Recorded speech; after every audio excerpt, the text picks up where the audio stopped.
ఆంధ్రప్రదేశ్‌లో liquor case. ఇది ఎప్పుడో మొదలైంది.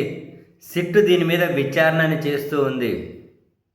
చివరికి న్యాయస్థానానికి ఎలాంటి ఆధారాలు సమర్పించలేకపోయారని ఇందులో సిట్ అరెస్ట్ చేసిన నిందితులకు డిఫాల్ట్ బెయిల్ కూడా ఇచ్చారు.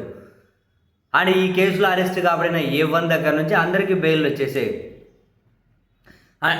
ఇదే కేసులో కోర్టులో ఛార్జ్ షీట్ కూడా దాఖలు చేశారు. ఛార్జ్ షీట్ కూడా దాఖలు చేశారంటే నేనేం చెప్పాలి అంటే టెక్నికల్గా ఈ కేసు దాదాపు అయిపోయినట్లే. ఇక న్యాయస్థానాల్లోనే ఏదైనా ఫైట్ చేయాల్సి ఉంటుంది.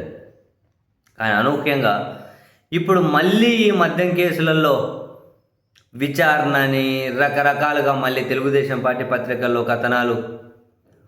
ఇప్పుడు సెంట్రిక్ ఎవరు అంటే జగన్మోహన్ రెడ్డి గారి పిఏ కేఎన్ఆర్ చుట్టూ వరుసగా రెండో రోజు విచారణ చేశారు. రాత్రి 9:30 తర్వాత ఆయన పంపించారు. అంటే తను రెండో రోజు విచారణ కోసం విచారణ సంస్థ ముందు ఉండగానే మరికొందరు అధికారులు విజయవాడ దగ్గర ఉన్నటువంటి కేఎన్ఆర్ ఇంటికి వెళ్ళి సెర్చ్ చేశారు అని అది ఒక పెద్ద కొన్ని ఆ విచారణ సందర్భంగా ఈ అధికారుల వైఖరి వివాదాస్పదమైందని చెప్పి కూడా వార్తలు చూసాం. కేఎన్ఆర్ గారు వాళ్ళ పెద్ద కుమార్తె విదేశాల్లో చదువుతూ ఉన్నారు. ఆ అమ్మాయి ఇప్పుడు కేఎన్ఆర్ ఇంట్లో విజయవాడలో వచ్చారు. మధ్యలో బ్రేక్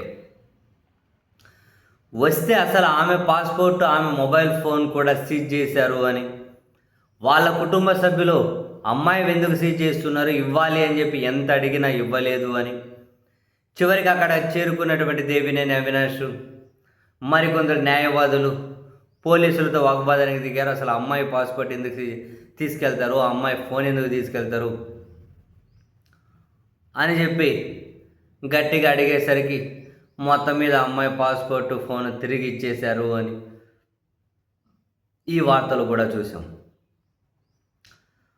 వెరస్ ఇప్పుడు మళ్ళీ మద్యం కేసు అన్నది ఏదైనా కనుక ప్రభుత్వం మీద వచ్చే వ్యతిరేకత డైవర్షన్ కోసమా, లేకపోతే మరేదైనా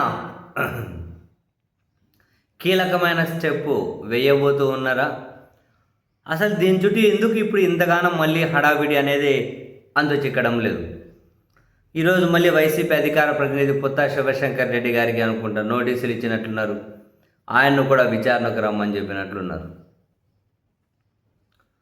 సో ఎప్పుడైనా ప్రభుత్వం ప్రధానంగా డైవర్షన్ అనే కాన్సెప్ట్ మీద బేస్ చేసి ముందుకెళ్తూ ఉన్నట్లు మనం ఈ 2 సంవత్సరాలను గమనించిన అర్థమవుతూ ఉంది. మరి ఇప్పుడు ఈ లిక్కర్ కేసు కూడా మరేదైనా డైవర్షన్కు ఉపయోగించుకోబోతున్నారా, లేదంటే మరేదైనా కీలక నిర్ణయం తీసుకోబోతున్నారా? ఇప్పుడు అసలు ఈ హడావిడి దేనికోసం అని చేస్తూ ఉన్నారు అర్థం అవ్వట్లేదు. చూడాలి.